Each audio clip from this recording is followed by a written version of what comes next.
Yeah, welcome to the Making of Me podcast. Today's guest is Roman Rackwitz, a behavioral design author and founder of Engaging Lab.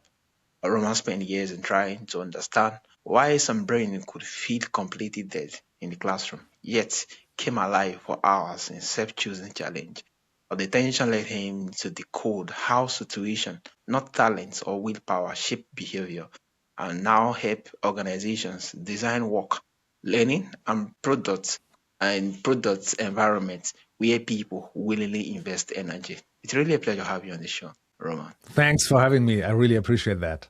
So, Roma, your journey started with noticing how engagements can completely depend on context. Or can you share that earlier experience that shaped your understanding of motivation? Sure. So the origin of that was when I was in school by myself, and I wasn't a good student. Really, I wasn't. So I really struggled with sitting down, learning this stuff, and it didn't matter what kind of class actually. Only when it came to sports, there I was fine, but everything else, I really struggled. And I didn't think deeper about that kind of stuff. It just happened to me, and I really had to work hard to go through school. And then suddenly it became better when I started to study.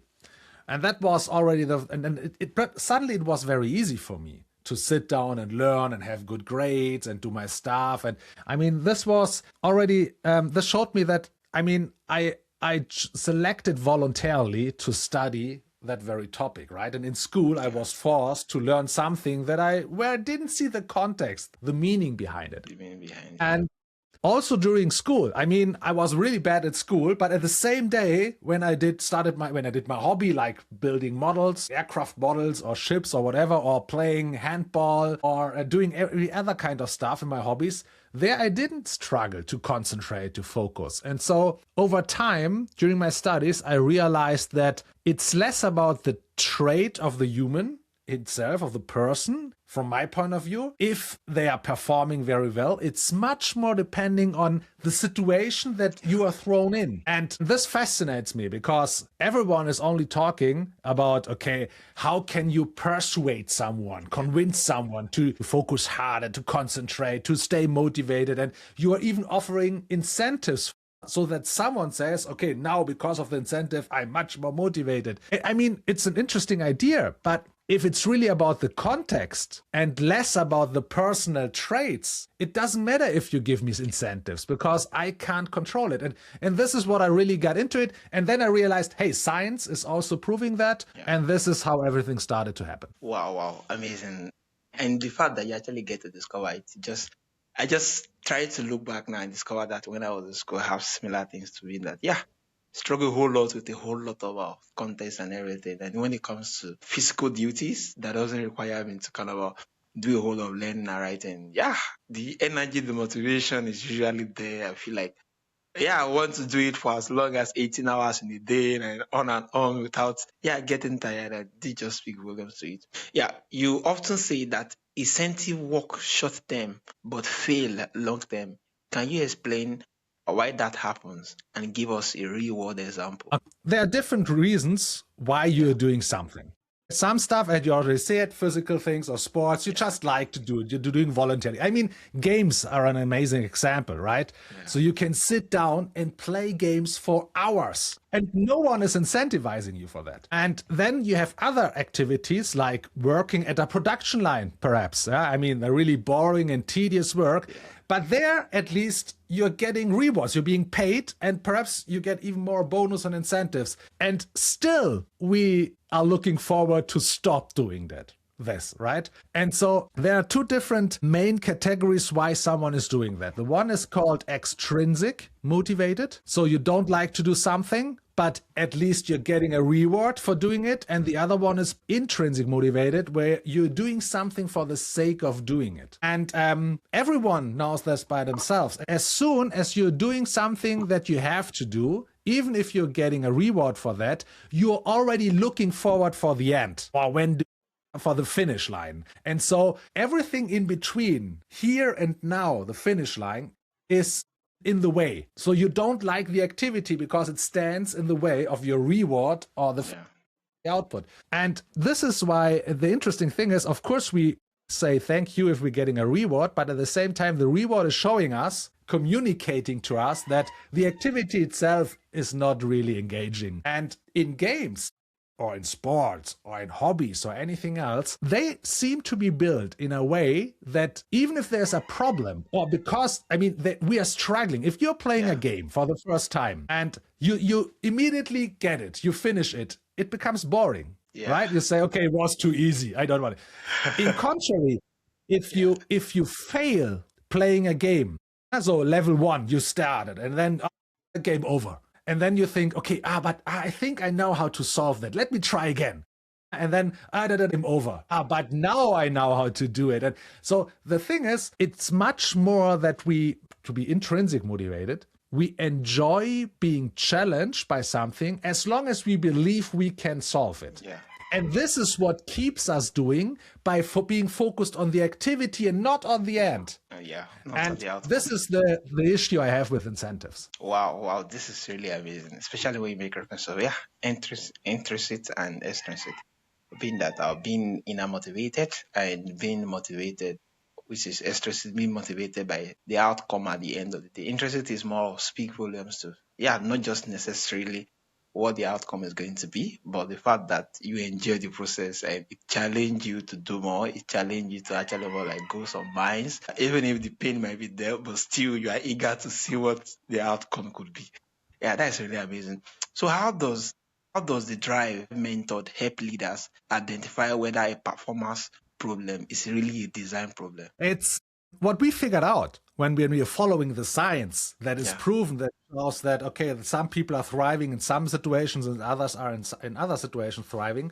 The science showed us that there are different types of motivations that are fitting or matching for different type of activities. So for example, if you're working in a very tedious and standardized work, like at a production line, for example, okay, so you have to do everything, always the same thing, and someone else has already figured out how to do it. So you only have to do it. In this kind of activity, extrinsic motivation, like I'm paying you for doing the work, is perfect. Okay, the person getting the reward for doing a tedious, boring activity will probably perform best. But the interesting thing is that science knows that already for decades, but companies are ignoring that, is that as soon as there is some kind of, let's say, cognitive challenge within the activity, so not everything is being already laid out how to do it. Sometimes there's something changing or a problem and you have to solve it. So as soon as you need creativity to do your job, problem solving, extrinsic rewards are the worst thing you can do. So it's proven by science and research that the group that is being offered the highest reward for solving a creative problem is almost always performing worse than the group who's getting nothing. And the drive method helps you to start by to analyze the situation, to figure out what is the job to be done, what kind of behavior do I need for the job to be done, and what kind of motivation type do I need for the required behavior. And then you have something like a perfect formula. Motivation type leads to a particular behavior that's needed for the job to be done. And if you have this, then you can look at the actual situation in a company or for product usage or whatever and figure out that, okay, but if we need that kind of motivation for that job to be done, why is your system, by offering rewards, by rules, structures, how you're communicating something, whatever it is, why is your system designed for a totally different kind of motivation type? And this way you find out that there's a gap. And then you can decide, okay, how do we close the gap? And the drive method then goes forward and offers different kind of behavior economic tools to close the gap so that the motivational type fits the behavior that fits the job to be done. Wow, this is really amazing. I think it's the fact that the explanation just gives volumes to creative jobs and a whole lot of other jobs, a whole lot of sometimes rewarding them when it comes to in terms of the monetary value does not give a better outcome. But for those who are actually more like, interested, motivated about the particular job, do a better job compared to those who are extremely motivated. I mean that when creativity is being needed, there's no much that extrinsic motivated can actually do, being that they take a whole lot of energy to overcome those problems, especially when creativity is involved. Yeah, this is really Yeah, amazing. it's the interesting thing here is, let's say there's a creative problem that you have to solve, yeah? And you're solving it, and I say, hey, thanks, that was amazing work, here you have a reward. That is fine, because then it's a thank you, it's an acknowledgement, right? But as soon if I would have said it before the activity, Yeah. or if you would know that before the activity that I will give you a reward as a thank you, suddenly from a psychological point of view, it's not a reward anymore, it's bribery. Mm. That the difficulty is that bribery is really bad for creative thinking. Yeah, so true. So, in your experience, what is the most common misconception about leaders have about motivation, and how do they affect engagement? So the biggest misunderstanding is that they believe that humans they really enjoy to do something that is easy, that is fast, and that is being rewarded. So that's that's the understanding all over the world about how humans seems to work. The problem is, not the problem, but the point is, if you look at everything worldwide, no matter what gender, age, culture, whatever, if you look at every activity that the human being is doing voluntarily for hours, like games, sports, hobbies, whatever, you can see that it's exactly the opposite. No one wants to do his hobby or is playing his game only shortly. We hope that we can enjoy it for hours. No one wants to do it in the fastest, most efficient way. Because if that would be the case, do you know Mario, Super Mario, for example? Yeah. The game. If we would like to have it easy and fast, you would start the game, you would push the B button, and you have solved it. Yeah. Right? It's just not the case. We are not proud of that. We don't enjoy it. And this is the point, if we're doing something voluntarily because we like it, but after that we feel that, oh, perhaps we only did it for the reward, we feel compromised. We don't enjoy it anymore. And so the biggest misunderstanding for managers, for leaders, is that we have these two different worlds of working at a production line, tedious, repetitive, and having creative work. And what worked very well as a management structure, leadership approach, whatever, in this kind of industrialization environment is really not working anymore in the other environment. Yeah. And that's a real issue. Wow, that's really amazing. So how do you now structure challenge and progress, so that people can actually want to invest energy rather than being forced? It's like there's an interesting concept, and it's also being researched for years. It's called the progress principle. But the interesting thing here is that there's an amazing book written about that with that very title, Progress Principle.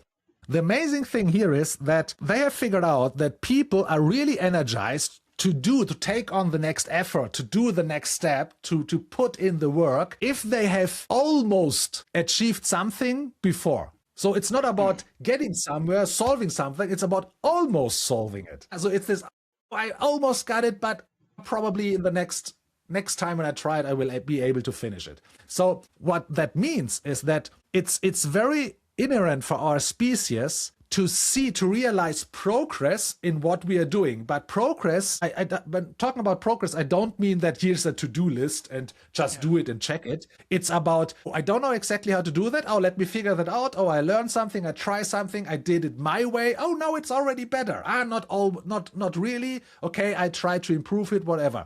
So it's about qualitative progress, not quantitative. And if you enable people, if you design situations that are much better in communicating back that someone became better in trying something, that someone learned something, he adjusted it, he did something, this is where really you can really unfold energy in humans.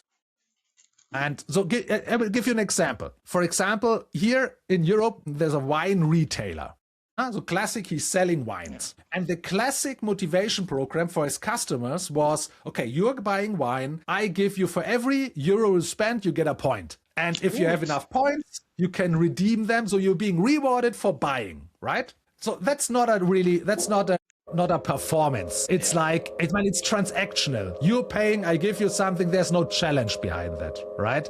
Yeah. So the thing is, And this is why the customers weren't really loyal. I mean, they went to every retailer who was just cheaper. So the wine retailer said, oh, but how can I keep them? Stay motivated to go with me, to experience the wine journey with me. So the crazy thing is, the first thing that we did is we stopped totally the reward program. So we said no rewards anymore, no points. Okay. So, and then of course they thought, hey, why? Everyone wants to have points. Why? No, it's bribery, right? It's telling you, hey, if you buy here, I will give you something. So we don't want to have that. So what we did is we created a huge poster with all the wines that they have available or from a particular category. And we put them on something like a progress tree. I don't know if you know that from games, when you see, okay, level 1 and then level 2, or you can go to the right side, to the left side, whatever. So a progress tree has a particular characteristic because it shows progress when it unfolds in front of you over time, but it also shows you autonomy, as there are situations where you can decide which way to go in the game, which kind of skill to develop or whatever. Yeah. And also, it's telling you the whole time when you look at your progress tree and you see, okay, now you're here, you started here, and you see what you have already done. So that's what kind of effort and time you invested in it. And this all together provides that kind of feedback that tells the human being, I learned, I had to do something to go through the progress tree. And for the wine retailer, we framed it like easy wines in the beginning, easy to taste, not very heavy, so more cheap, whatever. But why are you going down? So every time you get a wine, the next one unfolds, or not just one, but 2 or 3 that are accompanying the one. So in this one, over time, the people saw or realized, oh, it's there's my own personal journey through his wine portfolio. And we could prove that even without any kind of rewards or discounts anymore, people stayed and enjoyed their journey because they put time and effort in it. And it showed back to them that, hey, now, of course, you're a better wine drinker than before, right? And the most interesting thing was that if you have people who are normally only buying wines between, let's say, for 5 euros, just to say something. And so they would never buy a wine for 20 euros. But when you have this journey, and then there is a 20 euro wine in the journey, and they reach it, then they don't say, oh, don't buy 20 euro, it's too expensive. They say, yeah, now I earned it. I went through all the journey to get it. And this is, and I mean, it's totally counterintuitive, right? To what we think normally people would really appreciate. And this is an example. Yeah, really, this is really amazing, especially with the analogy. And while we're actually analyzing it, it just dawned on me that the reason why a whole lot of entrepreneurs succeed most times is the fact that they're intrinsic motivated, in that a whole lot of them go through trying to create their job, trying to do what they do without any certainty of the job working out. It's more like them decoding a problem, saying that, can I solve it? How can I bring a product in respect of this? Can I coin a product? Can I coin a service that could actually speak volumes to this? And from your analogy, just speak volumes to.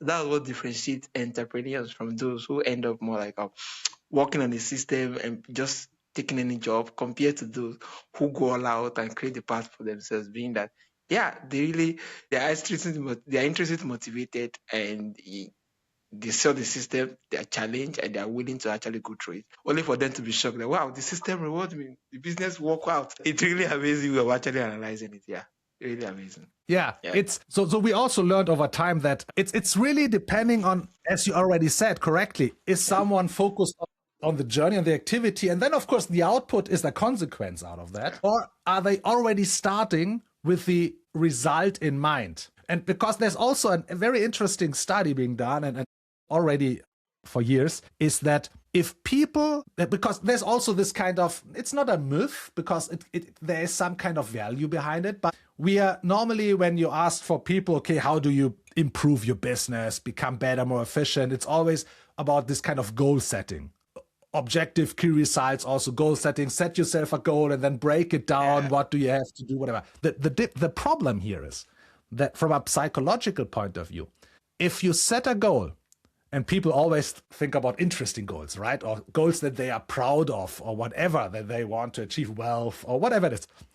The problem is they are already imagine how it looks like when they have already achieved the journey. Yeah. And so now you have the goal, they are already dreaming about the end and then realizing, oh, but now I have to walk the walk the whole day. And so it sounds from an efficient and measuring, being able to measure success, whatever, it makes sense to start with the goal, break it down, and then, because then you can organize it better within a team, whatever. But from a psychological point of view, you just make things harder for yourself. Yeah, amazing. So looking ahead, what do most companies get wrong about the future of work and motivation, and what should they focus on instead? Yeah. One thing that they really get wrong, and it fits a little bit of what we already talked about leadership, what they get wrong, is that as more as you're looking on efficiency, as more boring you make the work for the human being. Pretty easy. And that's difficult. That's a problem, of course, because from an entrepreneurial point of view, or from an organizational management point of view, it's your obligation to work efficient, right? You have to save resources, save time, whatever. But at the same time, efficiency makes things often boring because someone has to work within this efficiency. Efficiency means there's nothing changing. There's nothing new. It's always the same. And one of our biggest drivers of humans is curiosity. So in this kind of environment, curiosity is raped. I don't know how to say it differently. Right?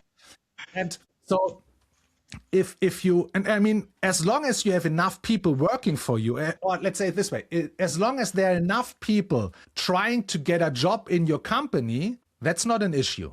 Because if it's too boring for someone, he quits and you get another one. And because the job is easy to do, it's easy to get them on board, right? But as your job is changing, or the activity more from a production, from a industrialization work to a creative cognitive work where you're solving problems, design, architecture, engineering, that kind of stuff, suddenly it's more difficult to onboard new people. So that's the first issue, why you should really think about how can you keep people. And on the other side, as of course, it depends a little bit on where you are and what kind of region in the world, but there are a lot of markets now, or industries, where people are not waiting outside to get a job. So where it's hard for you to get people working for you because there are not enough people.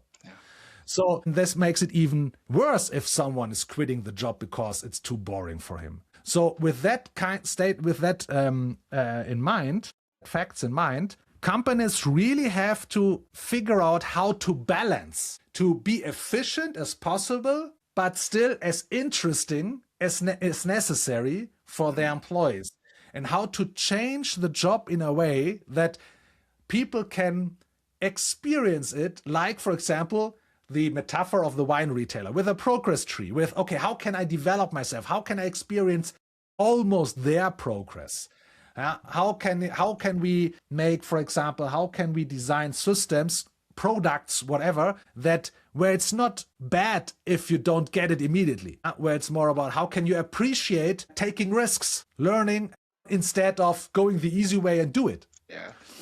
And that kind of way. So these are the challenges for the future of work. Yeah, amazing. And in the fact that we're able to decode our being extremely motivated and that interests too. We speak a whole lot of volumes. So when it comes to creativities, a whole lot has to be involved. And when it comes to efficiency, where no innovations is needed, no creativity is needed, there's a whole lot of things involved. So knowing what your job entails and knowing how to play it and how to retain every person you have on board is very, very key.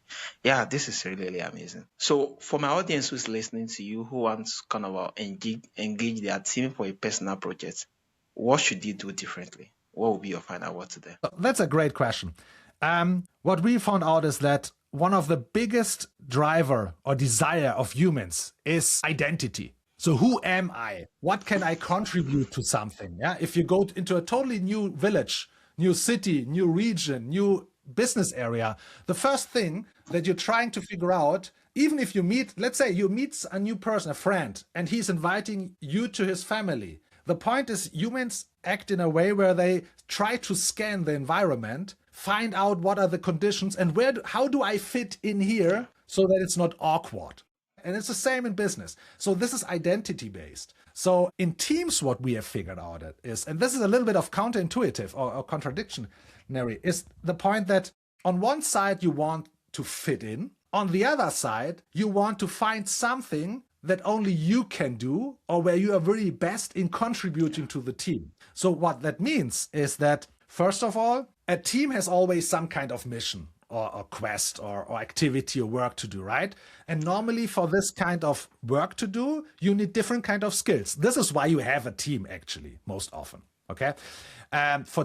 So every skill needs a different role. So now the question is, it's important for organization to provide the people with the right tools to figure out what are the skills, so what are the roles coming out of the skills, and how can I figure out which role is the best for me? Because then people are by nature automatically switching into that role. This is the first layer. The second layer is that within this role, now you need to create this kind of almost their progress mentality, right? So you don't want to make it too easy for them to fill out the role, because then they think, okay, I did my job, but it wasn't really hard. Yeah. So others in the team had another role that was really harder. So people don't feel appreciated. They want, the interesting thing is humans want to be challenged as long as they believe they are in a fair situation in order to overcome the challenge in a given period of time. So it's about them to overcome it. And also here is, for example, what we had with another customer is we realized that you have a team and one part of the one role in the result was about restaurants in Germany. And there's also a task, of course, in the restaurants where you have to take care about the plants, you have to clean the bathrooms and that kind of stuff. And no one really likes that. I mean, there's no human who likes to clean the bathrooms, right? But the interesting thing here is that when people realize that everyone has a role and there are different roles to be occupied, and one of the roles, for example, could be the person who's also looking for the toilets. Now suddenly people realized, okay, others really hate this kind of role. They don't want to clean the bathrooms. I don't like it too, but it's not so hard for me. So I can use that, I can occupy that role together with the other skills, the responsibilities. And people really appreciate that. And so this is how teams are being formed and balanced and adjust themselves by offering work and activities and responsibilities that that help me to fulfill some kind of identity within the team. Yeah, amazing. Thank you so much, Ryan. That's really been an amazing moment. Being that we're able to kind of dive into to see how people are motivated, either intrinsic or extrinsic. That's really been amazing. So, for my audience who want to learn more from you, who want to reach out and who want to connect with you, where can they reach out and where's the best platform to do this? Okay, so I have there's a website, romanrackwitz.de or engaginglab.com. That's a company. On LinkedIn, you can find me on LinkedIn. And there's also the book. So I've written the book, Drive Method, exactly about this kind of psychological myths, but also the insights, and then these frameworks and how you can use these frameworks. This book you can order on Amazon or on other platforms. Yeah, amazing. So definitely the link to your various websites is going to be on the show notes for my audience to easily reach out. Yeah, Roma will just remind us that motivation isn't about mindset or willpower. It's about designing situation where people want to commit. If this conversation inspires you, check out Roman's Drive Method and consider how you can redesign the environment around you to unlock re-engagement. It's really a pleasure to have you on the show once again, Roman. Thanks for joining us.